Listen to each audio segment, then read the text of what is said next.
आज मेरे पास एक सोनी का स्पीकर आया है। बड़ी गलती वो भी सोनी कंपनी से। इस जगह पर एक कैपेसिटर था जो कि शॉर्ट हो चुका था, तो अब इस कैपेसिटर को मैं यहाँ पे सोल्डिंग कर देता हूँ। तो ये सोल्डिंग हो चुका है। अब बैटरी कनेक्ट करते देखिए काम करता है कि नहीं।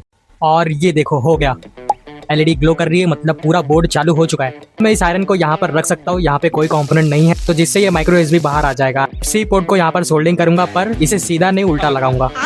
अब इस तरह से मैंने माइक्रो यूएसबी को निकाला था, उसी तरह इस टाइप सी पोर्ट को बैठाऊंगा। कनेक्ट करूंगा 5 वोल्ट प्लस वाला, क्योंकि माइनस वाले को मैंने पहले ही टाइप सी के बॉडी से कनेक्ट कर दिया। मैं अपना टाइप सी चार्जर ले लेता हूँ, तो देखते हैं ये लाइट क्यों नहीं आ रही। आ गई। एलईडी ग्लो कर रहा है चार्जिंग वाली, मतलब अब सब कुछ काम कर रहा है परफेक्ट। तो चलो इसे अब करते हैं बंद। पर उससे पहले एक छोटा सा काम है, सच बोल रहा हूँ मैं, ये बहुत जरूरी है। इसके बिना ये स्पीकर चालू ही नहीं होगा। इस वीडियो को लाइक कर दो और चैनल को सब्सक्राइब कर लो आपको चेक कराने के लिए। अभी स्पीकर को मैं पीछे से पुश कर रहा हूँ, तो पैसिव रेडिएटर देख सकते हो मूव कर रहा है, तो इसका मतलब ये स्पीकर एकदम अच्छे से एयर टाइट हो चुका है। अब इसका साउंड टेस्ट करते हैं।